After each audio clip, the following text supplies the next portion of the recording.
Hello friends, welcome to learner classes. ये जो हमारी घटना चक्र की सीरीज चल रही थी उसमें आज हम देखेंगे मॉडर्न हिस्ट्री के प्रश्नों को, जिसमें हमारा टॉपिक रहेगा सामाजिक एवं धार्मिक सुधार आंदोलन। तो चलिए शुरू करते हैं। इससे पहले फ्रेंड्स आपसे रिक्वेस्ट है, यदि आप चैनल पर पहली बार है तो प्लीज चैनल को जल्दी जल्दी सब्सक्राइब कर लीजिएगा, वीडियो को लाइक कर दीजिएगा एंड शेयर करिए, एंड जो भी आपके सजेशन हो उसे प्लीज कमेंट बॉक्स में जरूर बताइएगा।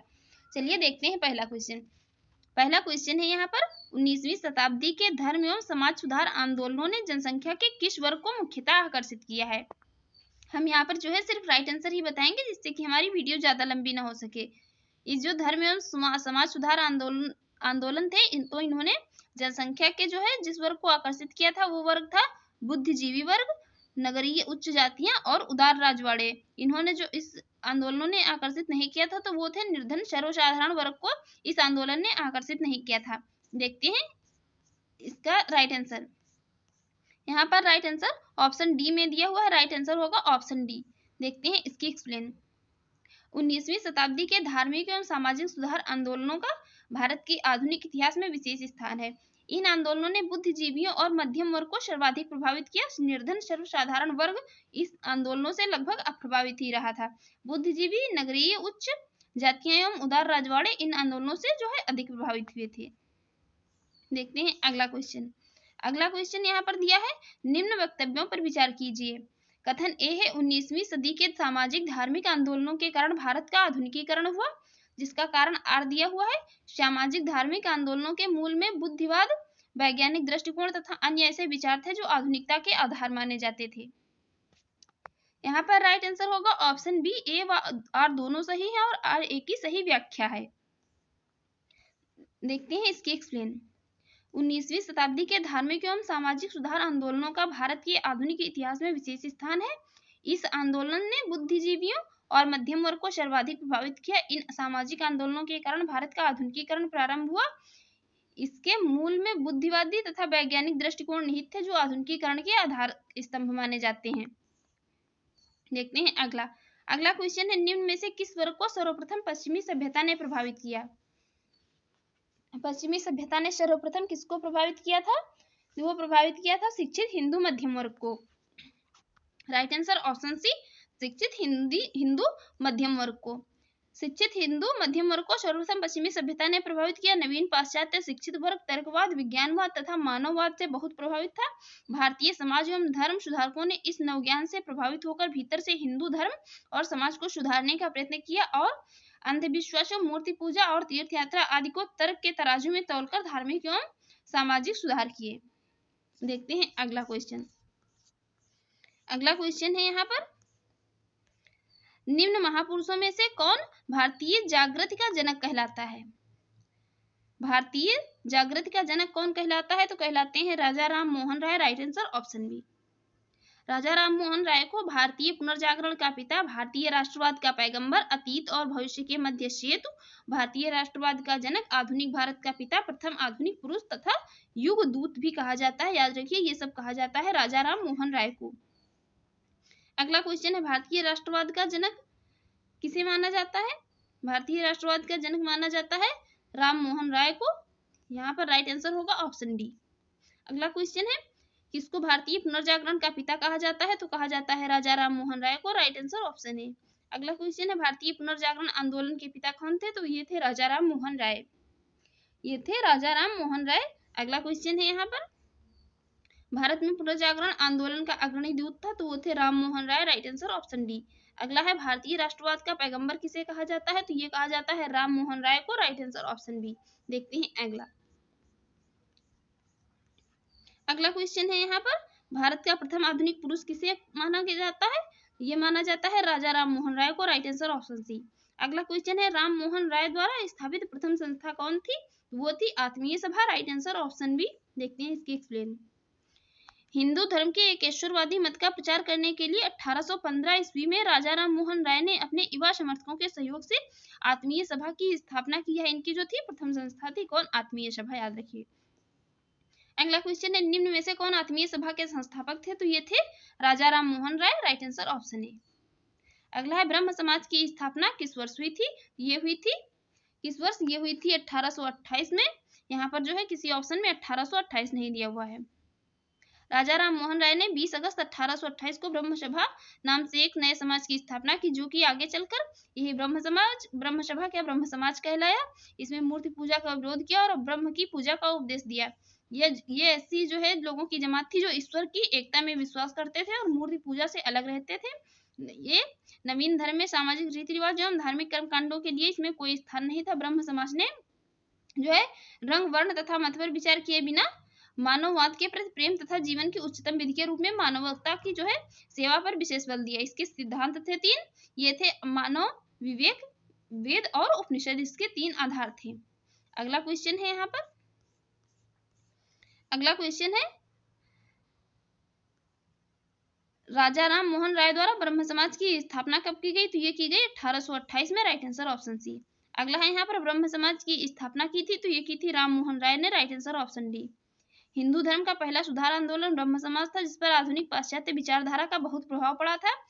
इसकी स्थापना मूलतः ब्रह्म सभा के रूप में 1828 में हुई थी और 1830 में ये जो परिन्यासकरण पत्र में उन्होंने बताया कि समाज का उद्देश्य क्या है, तो ये शाश्वत सर्वाधार अपरिवर्त ईश्वर की पूजा है, जो कि सारे विश्व का कर्ता और रक्षक इसमें ईश्वर को माना गया है। इसमें क्या था, इन्होंने मूर्ति पूजा तथा बलि देने की इसमें अनुमति नहीं थी। इसमें आगे था ईश्वरवादी आंदोलन के रूप में ये आगे बढ़ा। इसको ईश्वरवादी आंदोलन के रूप में आगे बढ़ाने का श्रेय किसे था, तो ये था महर्षि देवेंद्रनाथ टैगोर को। 1817 से 1905 ईस्वी तक वह इस आंदोलन में 1843 ईस्वी में जो है सम्मिलित हुए थे और उन्होंने ब्रह्म धर्मावलंबियों को मूर्ति पूजा, तीर्थ यात्रा, कर्मकांड और प्रायश्चित इत्यादि से रोका। महर्षि देवेंद्रनाथ टैगोर ने केशव चंद्र सेन को ब्रह्म समाज का आचार्य नियुक्त किया। केशव चंद्र सेन की वाकपटुता और उदारवादी विचारों ने इस आंदोलन को लोकप्रिय बना दिया और शीघ्र इसकी शाखाएं कहाँ खुल गई, यह बंगाल से बाहर उत्तर प्रदेश और मद्रास में भी खोल दी गई। कहाँ कहाँ, बंगाल से बाहर उत्तर प्रदेश में खोल दी गई और मद्रास में भी खोल दी गई। अगला क्वेश्चन है ब्रह्म समाज के संस्थापक थे, ये कौन थे, ये थे Raja Ram Mohan Roy, right answer option C. अगला है राम मोहन राय को राजा की उपाधि किसने दी थी, पहले इनका नाम था राम मोहन राय, बाद में इन्हें राजा की उपाधि दी गई थी अकबर द्वितीय द्वारा, तो इन्हें उसके बाद कहा जाने लगा था Raja Ram Mohan Roy, right answer option B, Akbar द्वितीय। देखते हैं इसकी एक्सप्लेन।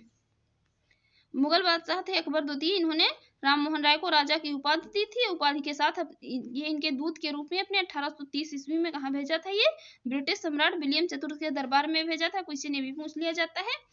मुगल बादशाह अकबर द्वितीय ने जो है ब्रिटिश सम्राट विलियम चतुर्थ के दरबार में किसे भेजा था, तो ये भेजा था राम मोहन राय को। और राय को इंग्लैंड में सम्राट से मुगल बादशाह अकबर द्वितीय को मिलने वाली पेंशन की मात्रा बढ़ाने पर बातचीत करनी थी। इंग्लैंड के ब्रिस्टल में ही 27 सितंबर 1833 को राजा राम मोहन राय की मृत्यु हो गई, वहीं इनकी समाधि स्थापित है। भी पूछ लिया जाता है इनकी समाधि कहाँ स्थापित है, तो इनकी समाधि कहाँ स्थापित है, ये स्थापित है इंग्लैंड के ब्रिस्टल में। अगला है राम मोहन राय को राजा की उपाधि किसने विभूषित किया था, तो ये किया था मुगल सम्राट अकबर द्वितीय ने। अगला क्वेश्चन है राजा राम मोहन राय की समाधि है, ये कहाँ है, तो ये है ब्रिस्टल इंग्लैंड में, ब्रिस्टल इंग्लैंड में इनकी समाधि है। अगला क्वेश्चन है यहाँ पर निम्नलिखित कथनों पर विचार कीजिए।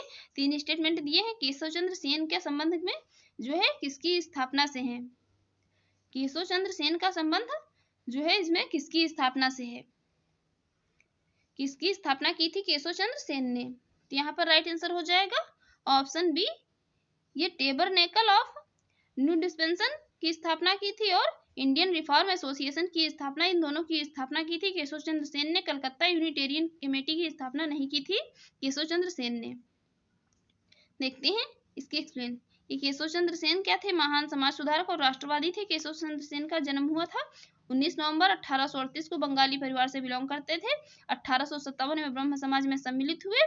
24 जनवरी 1868 को केशव चंद्र सेन ने ये टेबरनेकल ऑफ न्यू डिस्पेंसन नामक संघ की स्थापना के 1870 ईस्वी में केशव चंद्र सेन ने जो है हिंदू पुनर्रचना के प्रवक्ता के रूप में इंग्लैंड की यात्रा की। 1870 ईस्वी में इंग्लैंड से वापस लौटने के बाद केशव चंद्र सेन ने 29 अक्टूबर 1870 को इंडियन रिफॉर्म एसोसिएशन नामक संस्था का गठन किया।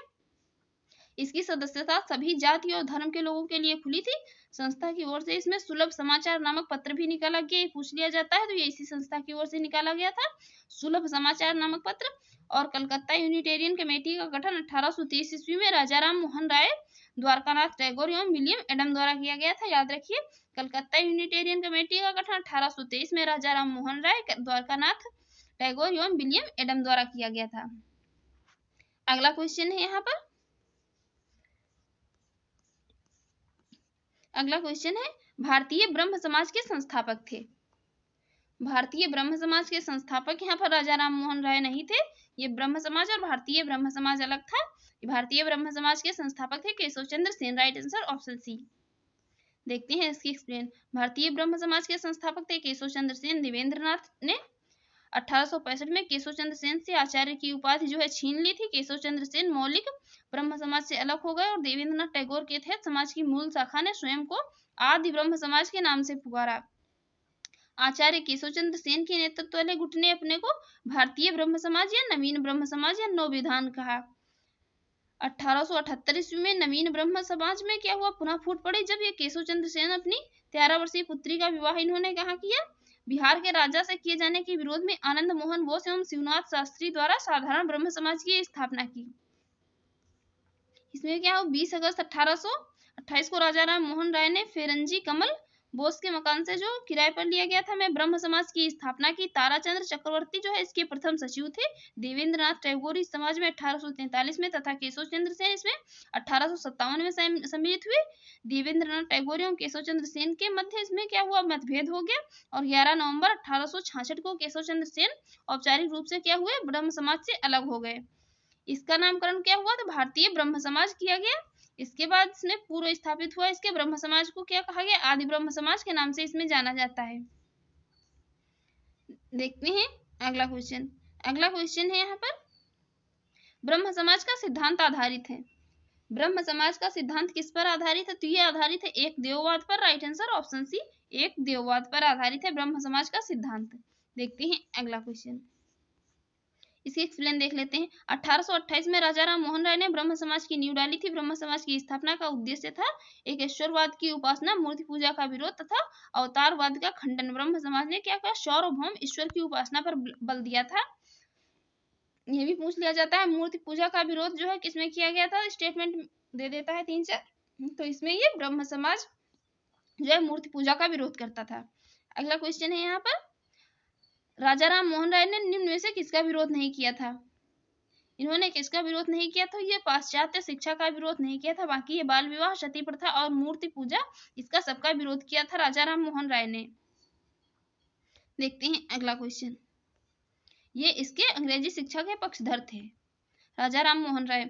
अगला क्वेश्चन, निम्न में से किसे राम मोहन राय के धार्मिक सामाजिक विचारों के विरोध में प्रारंभ किया गया था, तो ये प्रारंभ किया गया था समाचार चंद्रिका को। Right answer option B. Ram Mohan Roy के धार्मिक सामाजिक विचारों के विरोध में भवानी चरण बंदोपाध्याय ने 1822 ईस्वी में समाचार चंद्रिका जो पत्रिका का प्रकाशन शुरू किया। इसके पूर्व वे संवाद कौमुदी के संपादक थे।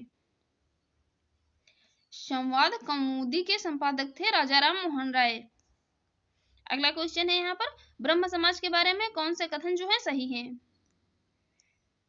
3 स्टेटमेंट दिए हैं, बताना है कौन सा स्टेटमेंट जो है ब्रह्म समाज के बारे में सही है। ये पहला वाला स्टेटमेंट, इसने मूर्ति पूजा का विरोध किया, यह भी स्टेटमेंट करेक्ट है। धार्मिक ग्रंथों की व्याख्या के लिए इसने पुरोहित वर्ग को अस्वीकारा, यह भी स्टेटमेंट सही है। इसने इस सिद्धांत का प्रचार किया कि वेद त्रुटिहीन है, ये जो है करेक्ट स्टेटमेंट है। यह है इनकरेक्ट, ये वाला ब्रह्म समाज के बारे में करेक्ट नहीं है। यहाँ पर राइट आंसर हो जाएगा ऑप्शन बी 1 और 2। इसके प्रमुख सिद्धांत क्या थे देख लेते हैं ब्रह्म समाज के। एक ईश्वरवाद पर विश्वास एवं हिंदू धर्म को कुरीतियों से मुक्त करना और मूर्ति पूजा का विरोध तथा पुरोहितों के वर्चस्व पर जो है कुठाराघात, स्त्रियों की स्थिति को सुधारना इसके मुख्य उद्देश्य थे, मुख्य सिद्धांत थे ब्रह्म समाज के। देखते हैं अगला क्वेश्चन। अगला क्वेश्चन है यहाँ पर, 19वीं शताब्दी के उत्तरार्ध में नियो हिंदुइज्म के सर्वश्रेष्ठ प्रतिनिधि थे। नियो हिंदुइज्म के जो है सर्वश्रेष्ठ प्रतिनिधि कौन थे, इसमें से वो थे Swami Vivekananda. Right answer option B. यहाँ पर एक भी देख लेते हैं, इसको थोड़ा छोटा करके। यहाँ पर ये एक साधारण ब्रह्मो समाज था, पूछ लिया जाता है साधारण ब्रह्मो समाज की स्थापना किसने की थी, तो ये की थी आनंद मोहन और शिवनाथ शास्त्री ने जो है ये साधारण ब्रह्मो समाज की स्थापना की थी। आनंद मोहन एवं शिवनाथ शास्त्री, याद रखिए। साधारण ब्रह्मो समाज की स्थापना की थी? इनके द्वारा की गई थी। देखते हैं इसकी एक्सप्लेन। रामकृष्ण परमहंस की शिक्षाओं की व्याख्या को साकार करने का श्रेय किसे है? स्वामी विवेकानंद को। 1863 से 1902 ईस्वी को उन्होंने इस शिक्षा का जो है साधारण भाषा में वर्णन किया। स्वामी विवेकानंद ने इस नवीन हिंदू धर्म के प्रचारक के रूप में उभरे और 1893 ईस्वी में वो कहाँ गए? शिकागो गए, वहां जहां उन्होंने वर्ल्ड पार्लियामेंट ऑफ रिलीजन, विश्व धर्म संसद में अपना सुप्रसिद्ध भाषण दिया। इस भाषण में उन्होंने पश्चिमी संसार में के सामने पहली बार भारत की संस्कृति की महत्ता को उन्होंने प्रभावकारी तरीके से प्रस्तुत किया। 19वीं शताब्दी के उत्तरार्ध से स्वामी विवेकानंद क्या है? नव हिंदूवाद की सर्वश्रेष्ठ प्रतिनिधि थे स्वामी विवेकानंद। उन्होंने जो वर्ल्ड पार्लियामेंट ऑफ रिलीजन में, विश्व धर्म संसद में पहली बार भाषण दिया था अपना स्वामी विवेकानंद ने। अगला क्वेश्चन है यहाँ पर, विवेकानंद ने शिकागो में आयोजित पार्लियामेंट ऑफ वर्ल्ड रिलीजन्स में भाग लिया था। इसमें कब भाग लिया था? तो इसमें भाग लिया था 1893 ईस्वी में। राइट आंसर ऑप्शन सी। 1893 ईस्वी में शिकागो गए थे और वहीं इन्होंने इसमें विश्व धर्म संसद में भाग लिया था। अगला क्वेश्चन है यहाँ पर, स्वामी विवेकानंद ने शिकागो में आयोजित विश्व धर्म संसद में अपना पहला भाषण कब दिया था? यहाँ पर इन्होंने जो है अपना पहला भाषण कब दिया था? तो पहला भाषण इन्होंने जब इन्होंने इसमें भाग लिया था 1893 ईस्वी में, तभी इन्होंने अपना जो है पहला भाषण दिया। यहाँ पर इसको जो है इसमें कोई भी ऑप्शन यहाँ पर इसमें नहीं दिया हुआ है सही। अगला क्वेश्चन है यहाँ पर, वर्ष 1893 में शिकागो में आयोजित अंतरराष्ट्रीय धर्मों की संसद से किसका नाम जुड़ा है? ये किसका नाम जुड़ा है? तो ये जुड़ा है स्वामी विवेकानंद का। Right answer option C. देखते हैं अगला क्वेश्चन है यहाँ पर, अगला क्वेश्चन है, किस वर्ष स्वामी विवेकानंद ने विश्व धर्म संसद में भाग लिया था? ये लिया था 1893 ईस्वी में। Right answer option A. अगला है, इनमें से किसने 1893 ईस्वी में शिकागो में आयोजित धर्म संसद में भाग लिया था? तो ये लिया था स्वामी विवेकानंद ने। Right answer option B. अगला क्वेश्चन है, व्यवहारिक वेदांत के प्रतिपादक कौन थे? व्यवहारिक वेदांत के प्रतिपादक ये थे Vivekananda, Swami Vivekananda. Right answer option D. व्यवहारिक वेदांत के प्रतिपादक थे स्वामी विवेकानंद। विवेकानंद के अनुसार एक धर्म के रूप में वेदांत को गहन रूप से व्यवहारिक होना चाहिए ताकि हम अपने जीवन के प्रत्येक भाग में इसका पालन करने में सक्षम हो सकें। विवेकानंद ने व्यवहारिक वेदांत पर सर्वप्रथम अपना भाषण कब दिया? ये 10 नवंबर 1896 ईस्वी को कहाँ दिया? लंदन में। अगला क्वेश्चन है यहाँ पर, इनमें से किस प्रख्यात समाज सुधारक ने ज्ञान योग, कर्म योग तथा राजयोग नामक पुस्तकें लिखी? मोस्ट इंपॉर्टेंट याद रखिए, ये किसने लिखी थी? तो ये लिखी थी स्वामी विवेकानंद ने। समाज सुधारक थे। ज्ञान योग, कर्म योग तथा राजयोग पुस्तकें लिखी थी इन्होंने। कब लिखी थी? 1893 ईस्वी में शिकागो गए, जहां उन्होंने जो है वर्ल्ड पार्लियामेंट ऑफ रिलीजन, विश्व धर्म संसद में अपना सुप्रसिद्ध भाषण दिया। 1897 ईस्वी में इन्होंने रामकृष्ण मिशन की स्थापना की। पूछ लिया जाता है, ये 1897 ईस्वी में की थी स्वामी विवेकानंद ने। स्वामी विवेकानंद ने रामकृष्ण मिशन की जो है स्थापना की थी 1897 में। डेट के साथ, एग्जैक्ट डेट के साथ इसे याद रखिए, पूछ लिया जाता है।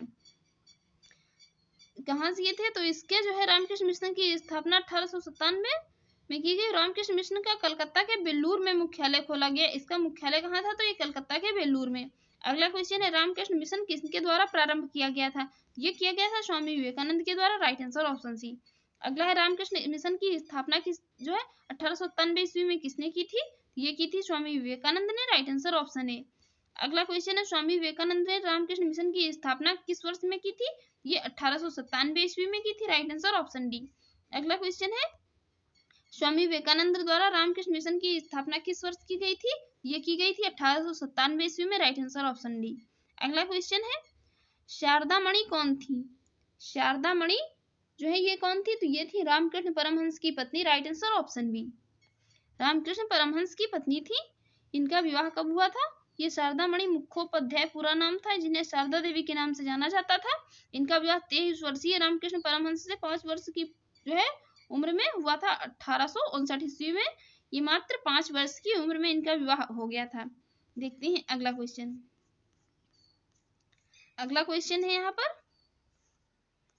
अगला क्वेश्चन है, ईश्वर के बारे में सोचने के लिए मेरे पास वक्त नहीं है क्योंकि अभी इस धरती पर बहुत ही काम किया जाना है। उपर्युक्त ये कथन जो है किसका है, ये स्टेटमेंट किसका है? ये स्टेटमेंट था स्वामी ईश्वरचंद्र विद्यासागर का। ईश्वर के बारे में सोचने के लिए मेरे पास वक्त नहीं है क्योंकि अभी इस धरती पर बहुत ही काम किया जाना बाकी है। ये जो है स्टेटमेंट देख लीजिए, यूपी आरओ एआरओ में क्या री एग्जाम 2016 में जो हुआ था प्री, उसमें पूछा गया है। अगला क्वेश्चन है यहाँ पर, ब्रिटिश साम्राज्य पूरी तरह से सड़ चुका है, इस तरह से भ्रष्ट, अत्याचारी व हीन है, यह कथन किसके द्वारा किया गया है? ब्रिटिश साम्राज्य पूरी तरह से सड़ चुका है, इस तरह से भ्रष्ट, अत्याचारी व हीन है, ये किया गया था किसके द्वारा? सिस्टर निवेदिता के द्वारा। राइट आंसर ऑप्शन है। ये सिस्टर निवेदिता कौन थी? तो ये विवेकानंद की शिष्या थी। अगला क्वेश्चन है, दयानंद सरस्वती द्वारा स्थापित है। दयानंद सरस्वती द्वारा कौन सा समाज स्थापित किया गया था? तो ये स्थापित किया गया था Arya Samaj. Right answer option B. इनका पहला नाम क्या था? तो ये इनका नाम था दयानंद सरस्वती का मूल शंकर इनका नाम था, और इन्होंने अप्रैल 1875 ईस्वी में बंबई में आर्य समाज की स्थापना की। इसका मुख्य उद्देश्य था प्राचीन वैदिक धर्म की शुद्ध रूप से पुनः स्थापना करना। आर्य समाज का आंदोलन का प्रसार प्राय पाश्चात्य प्रभावों की प्रतिक्रिया के रूप में हुआ था। 1877 ईस्वी में आर्य समाज का मुख्यालय लाहौर में स्थापित किया गया। इसका मुख्यालय कहाँ था? तो यह आर्य समाज का मुख्यालय था लाहौर में, और इसकी स्थापना की थी दयानंद सरस्वती ने। याद रखिए, कंफ्यूज नहीं होना है इसमें, विवेकानंद में और दयानंद सरस्वती में। अगला क्वेश्चन है यहाँ पर, आर्य समाज की स्थापना किस वर्ष हुई थी? तो ये 1875 ईस्वी में हुई थी। Right answer option C. अगला क्वेश्चन है यहाँ पर, आर्य समाज की स्थापना किसने की थी? ये की थी दयानंद सरस्वती ने। Right answer option C. देख लीजिए यहाँ पर जो है कंफ्यूजन के लिए इसमें दयानंद भी दे दिया और दयानंद सरस्वती भी दे दिया, तो जहां पर दयानंद सरस्वती दिया हो वही हमें राइट आंसर मांगना है, और अगर दयानंद सरस्वती ऑप्शन में कहीं नहीं दिया हो तो हम दयानंद भी उसमें टिक कर सकते हैं। अगला क्वेश्चन है यहाँ पर, वेदों के पुनरुत्थान का श्रेय किसे है? वेदों के पुनरुत्थान का श्रेय जो है किसे है? वेदों की ओर लौट चलो, बैक टू वेद्स। ये किसने कहा था? बैक टू वेद्स, ये कहा था स्वामी दयानंद सरस्वती ने। Right answer option C. देखते हैं इसकी एक्सप्लेन। आर्य समाज के संस्थापक थे स्वामी दयानंद सरस्वती। ये वैदिक परंपरा में विश्वास करते थे। वेदों की ओर लौटो का नारा दिया था इन्होंने, ये भी पूछ लिया जाता है वेदों की ओर लौटो नारा का किसने दिया था? तो ये दिया था स्वामी दयानंद सरस्वती ने। ये जो है पाखंड धर्म झूठ की संज्ञा दी थी इन्होंने इन सबको, और 1867 ईस्वी में इन्होंने झूठे धर्मों का खंडन करते हुए पाखंड खंडिनी पताका लहराई। ये भी पूछ ली जाती है, याद रखिए। पाखंड खंडिनी पताका किसने लहराई थी? स्वामी दयानंद सरस्वती ने। स्वामी दयानंद सरस्वती वेदों को भारत के आधार का स्तंभ के रूप में देखते थे। उनका विश्वास था कि हिंदू धर्म और वेद जिस पर भारत का पुरातन समाज टिका है शाश्वत, अपरिवर्तनीय, धर्मातीत तथा दैवीय है। इसलिए उन्होंने वेदों की ओर लौट चलो, बैक टू वेद्स का नारा दिया था। वेद ही समस्त ज्ञान के स्रोत है का नारा दिया था स्वामी दयानंद सरस्वती ने। और इन्हें कहा जाता है भारत का मार्टिन लूथर किंग पूछ लिया जाता है, याद रखिए। इनके धार्मिक सुधारों और प्रयासों के जो इन्होंने धार्मिक सुधार के प्रयास किए, इनके कारण इन्हें भारत का मार्टिन लूथर किंग कहा जाता है। फ्रेंड्स, यदि आपको हमारी वीडियो अच्छी लग रही हो तो प्लीज चैनल को सब्सक्राइब कर लीजिए। देखते हैं अगला है वेदों की ओर लौट चलो, किसने कहा? ये कहा दयानंद सरस्वती ने। Right answer option B. अगला है भारत का मार्टिन लूथर किंग किसे कहा गया? ये कहा गया स्वामी दयानंद सरस्वती को। Right answer option A. अगला क्वेश्चन है यहाँ पर, सत्यार्थ प्रकाश की रचना की गई थी। सत्यार्थ प्रकाश की रचना की गई थी स्वामी दयानंद सरस्वती के द्वारा। राइट आंसर ऑप्शन डी, स्वामी दयानंद सरस्वती के द्वारा। देखते हैं इसकी एक्सप्लेन।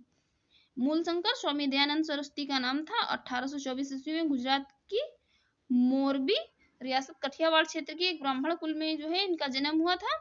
उन्होंने 1860 ईस्वी मथुरा में स्वामी विरजानंद जी के वेदों के शुद्ध आचार्य तथा वैदिक धर्म के प्रति आगाध श्रद्धा स्थापित की थी। 1867 ईस्वी में उन्होंने पाखंड खंडिनी पताका लहराई। 1875 ईस्वी में मुंबई में आर्य समाज की स्थापना की। इनकी प्रसिद्ध पुस्तक थी कौन? ये सत्यार्थ प्रकाश। उनके विचार और उनकी प्रसिद्ध पुस्तक थी कौन? सत्यार्थ प्रकाश में वर्णित है आर्य समाज की स्थापना। इसमें ये उनके विचार जो है सभी इसमें वर्णित है सत्यार्थ प्रकाश में। उनकी रचनाओं में पाखंड खंडन, वेद भाष्य भूमिका, ऋग्वेद भाष्य, अद्वैत मत खंडन, पंच महायज्ञ, विधि तथा वल्लभाचार मत खंडन प्रमुख है इसमें। देखते हैं अगला क्वेश्चन। अगला क्वेश्चन है यहाँ पर, सत्यार्थ प्रकाश किसके द्वारा लिखा गया था? तो ये लिखा गया था दयानंद सरस्वती के द्वारा। Right answer option D. अगला है सत्यार्थ प्रकाश के लेखक हैं। ये सत्यार्थ प्रकाश के लेखक कौन है? ये हैं दयानंद सरस्वती। यहाँ पर इसमें से कोई नहीं। फ्रेंड्स, यहाँ पर हम इस वीडियो में 50 क्वेश्चन कवर करेंगे। आगे के क्वेश्चन जो है हम अगले ही वीडियो में इसके पार्ट 2 में देखेंगे। तो यहाँ पर बस इतना ही फ्रेंड्स। आपको हमारी वीडियो अच्छी लगी हो तो प्लीज चैनल को सब्सक्राइब कर लीजिएगा, वीडियो को लाइक कर दीजिएगा। Thanks for watching.